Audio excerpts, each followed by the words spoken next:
Assalamu alaikum students. I hope you all are fine. Today we are going to discuss general trends and properties of compounds of alkali and alkaline earth metal. Previously हमने जो चीज़ discuss की थी वो जो थी general chemical trends पढ़े थे alkali metals के separately and alkaline earth metals के सेपरेटली। आज हम ये देख लेते हैं कि जो अल्कली मेटल्स और अल्कलाइन अर्थ मेटल्स हैं इन दोनों के जो जनरल ट्रेंड्स हम हैं वो देख लेते हैं। सबसे पहले हम देख लेते हैं जो ऑक्साइड्स देख लेते हैं अल्कली मेटल्स के एंड अल्कलाइन अर्थ मेटल्स के। अल्कली मेटल्स आपको पता है ग्रुप नंबर फर्स्ट के जो एलिमेंट्स हैं ये उनको हम क्या कहते हैं alkali metals. Alkali metal oxide dissolve in water to form strong alkaline solution. हमारे पास क्या है कि जो अल्कली मेटल के जो ऑक्साइड्स होते हैं फॉर एग्जांपल लिथियम ऑक्साइड्स हैं या सोडियम ऑक्साइड है, तो ये जब वाटर में डिज़ोल्व किए जाते हैं तो क्या बनाते हैं हाइड्रोक्साइड, यानी कि like lithium hydroxide and sodium hydroxide बनाते हैं। जबकि आपके पास जो अल्कलाइन अर्थ मेटल्स हैं they are also basic except beryllium oxide which is amphoteric.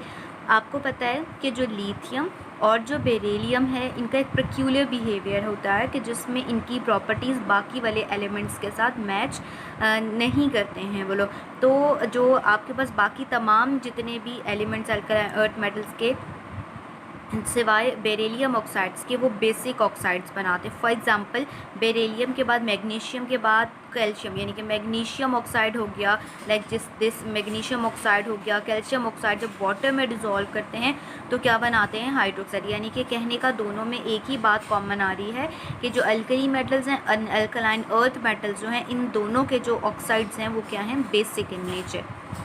Basic character increases down the group, basic character increases down the group, यानी कि दोनों जो अल्कली मेटल्स और अल्कलाइन अर्थ मेटल्स हैं इनका जो बेसिक करेक्टर होता है वो डाउन द ग्रुप इंक्रीज होने लग जाता है, क्योंकि जो दोनों जो हाइड्रोक्साइड्स की फॉर्मेशन होती है वो टॉप टू बॉटम इंक्रीज होने लग जाती है। They are more basic, they are less basic. More basic है और ये आपके पास जो है वो लेस बेसिक।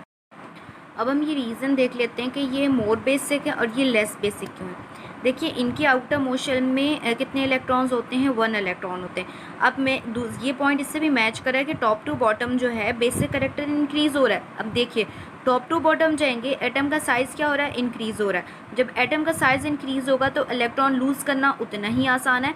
तो जब टॉप टू बॉटम जाते हैं तो जो अल्कली मेटल्स हैं अल्कली मेटल्स के जो ऑक्साइड लाइक आपके पास है सीजियम है ऑक्साइड हो गया, ये क्या करते हैं कि अपने एक इलेक्ट्रॉन वाटर में मौके को जो है यानी कि वाटर में मौजूद जो है उनको जो है डोनेट कर देते हैं, यानी कि वाटर के में मौजूद जो ऑक्सीजन उनको इजीली डोनेट कर देते हैं अपने इलेक्ट्रॉन, जिसके रिजल्टेंट में जो बॉन्ड है वो आयोनिक बनता है, ठीक है। और आयोनिक बॉन्ड बनने की वजह से आपके पास जो बेसिसिटी है वो इंक्रीज़ हो जाती है। तो एक तो ये रीज़न है और दे आर लेस बेसिक इस वजह से क्योंकि अल्कलाइन अर्थ मेटल के आउटर मोशन में 2 इलेक्ट्रॉन्स हैं। एक तो चलो इजीली बेसिक करेक्टर तो शो कर सकते हैं, तो जब दूसरा इलेक्ट्रॉन आ जाता है तो उससे इशू ये हो जाता है कि बेसिसिटी होगी तो मगर इसके मुकाबले में लेस होगी। All are soluble in water and solubility increases from top to bottom. हम टॉप टू बॉटम जाएंगे तो इसकी सॉल्युबिलिटी इंक्रीज हो जाती है अल्कलाइन अर्थ मेटल्स की, जबकि beryllium oxide and magnesium oxide जो हैं ये पानी के अंदर इनसॉल्युबल हैं, मगर जो बाकी रेस्ट ऑफ द जितने भी एलिमेंट्स होते हैं ये पानी के अंदर सॉल्युबल होते हैं। इसके अलावा it is use in breathing equipments, यानी कि जो अल्कलाइन अर्थ मेटल में जो पोटाशियम ऑक्साइड है ये ब्रीथिंग इक्विपमेंट्स में यूज़ की जाती है। फॉर एग्जांपल आपके पास पोटाशियम ऑक्साइड है, ये जब ये जो सांस लेने वाले मास्क होते हैं हम ज़ाहिर से बताए जब मुँह फेस को लगे होते हैं तो हम इनहेल क्या करते हैं कार्बन डाइऑक्साइड, तो पोटाशियम ऑक्साइड कार्बन डाइऑक्साइड के साथ रिएक्शन करके पोटाशियम कार्बोनेट और दोबारा से ऑक्सीजन रिलीज़ कर देती है और यही ऑक्सीजन जो है दोबारा से ब्रीथिंग इक्विपमेंट में यूज़ होती है।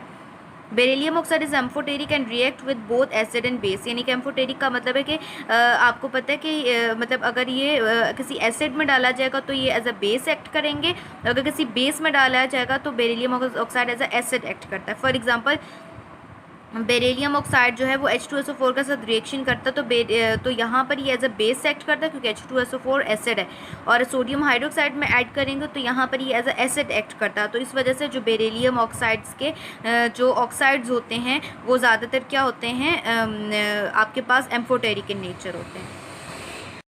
नेक्स्ट हमारे पास है कार्बोनेट्स। अगर हम फर्स्ट ए के कार्बोनेट्स देखें तो जितने भी जो ग्रुप नंबर फर्स्ट ए के कार्बोनेट्स जो हैं वो वाटर के अंदर सॉल्युबल होते हैं, सिवाय हमारे पास कौन से हैं, लिथियम कार्बोनेट। अब इसकी रीज़न ये है कि जो हमारे पास लिथियम कार्बोनेट होता है ना, इसमें जो लिथियम होता है ना, इसका साइज़ छोटा होता है। कार्बोनेट का साइज़ क्या होता है, लार्ज होता है। अब जो लिथियम होता है वो अपना इलेक्ट्रॉन कम्प्लीटली नहीं देता क्योंकि इसका साइज़ स्मॉल है, तो इंस्टेड के ये आयोनिक बॉन्ड बनाए कार्बोनेट के साथ, ये कोवलेंट बॉन्ड बना देता है। तो इसी वजह से जो आपके पास बाकी जितने भी कंपाउंड्स हैं, आयोनिक कंपाउंड जो हैं वो क्या होते हैं, देखिए जो आयोनिक होते हैं ना, वो जब पानी में डाले जाते हैं तो वो अपने आयंस में चेंज हो जाते हैं, क्योंकि आयोनिक बॉन्ड टूट जाता है, मगर इसमें कोवलेंट बॉन्ड होने की वजह से लिथियम कार्बोनेट का बॉन्ड टूट नहीं पाता। इसी वजह से लिथियम कार्बोनेट जो है वो ईजिली सॉल्युबल वाटर में नहीं है, जबकि अल्कलाइन अर्थ मेटल्स के जो कार्बोनेट्स होते हैं वो वाटर के अंदर क्या होते हैं, स्लाइटली सॉल्युबल होते हैं। इसके अलावा स्टेबिलिटी देख लें कि जितने भी जो आपके पास कार्बोनेट्स हैं, ठीक है, ग्रुप नंबर फर्स्ट ए के जो हैं वो स्टेबल होते हैं, सिवाय आपके पास क्या है, लिथियम कार्बोनेट के। अब लिथियम कार्बोनेट को थोड़ी सी भी हीट देंगे वो डीकम्पोज हो जाता है। रीज़न आपके पास ये है क्योंकि लिथियम कार्बोनेट जो है इसके अंदर जो है वो कोवेलेंट बॉन्ड होता है, तो जो थोड़ी सी भी एनर्जी देंगे तो कोवेलेंट बॉन्ड टूट जाएगा, तो इसी वजह से ये लिथियम ऑक्साइड और कार्बन डाइऑक्साइड में चेंज हो जाते हैं। इसके अलावा they decompose on heating and ease of decomposition decreases top to bottom या डाउन द ग्रुप जाएंगे। अब फॉर एग्जांपल जो है जो लिथियम कैल्शियम कार्बोनेट है, अब क्या होता है कि जब इसको गर्म किया जाता है तो ये डीकम्पोज हो जाता है। अब टॉप टू बॉटम जाएंगे कि तो जो है ना वो इनका जो डीकम्पोज होने की जो कैपेबिलिटी है वो डिक्रीज़ होने लग जाती है। अब क्यों होता है, देखिए हम टॉप टू बॉटम जाएंगे, कार्बोनेट का साइज़ तो वैसे ही आपके पास बड़ा है, आपको पता है टॉप टू बॉटम जाएंगे तो हमारे पास जो कैटाइंस होते हैं, लाइक कैल्शियम के बाद वाले जितने भी एलिमेंट्स होते हैं, ये कैटाइन का साइज़ बड़ा था, कार्बोनेट्स भी बड़े हैं, कैटाइंस भी बड़े हैं, जिसके रिजल्टेड में इनमें फोर्स ऑफ अट्रैक्शन ज़्यादा होने की वजह से ये जो है ज़्यादा स्ट्रॉन्ग आयोनिक बॉन्ड के इन्फ्लुएंस में रहते हैं, इसी वजह से उनको तोड़ना मुश्किल हो जाता है। इसके अलावा ग्रुप नंबर फर्स्ट ए के में जो फॉर एग्जांपल सोडियम कार्बोनेट जो है वो बेसिक सोल्यूशन इस तरह से बनाता है कि अगर इनको वाटर में डिज़ोल्व करते हैं तो ये इजीली क्या बना देते हैं, sodium hydroxide and carbonic acid produce कर देते हैं। इसके अलावा अगर below 35.2 degree centigrade that solution from crystals of sodium carbonate decahydrate called washing soda, यानी कि अगर आपके पास जो सोडियम कार्बोनेट को 35.2 डिग्री सेंटीग्रेड से के टेम्परेचर पे कम इसको वाटर में डिज़ोल्व करेंगे तो ये बजाय इसके क्या बना, सोडियम हाइड्रोक्साइड की किस में कन्वर्ट हो जाता है, सोडियम कार्बोनेट डेकाहाइड्रेट, यानी कि अपने साथ वाटर मॉलिक्यूल्स को अटैच कर लेगा। इसके अलावा जो आपके पास calcium carbonate is completely known as a marbles and ochre in nature.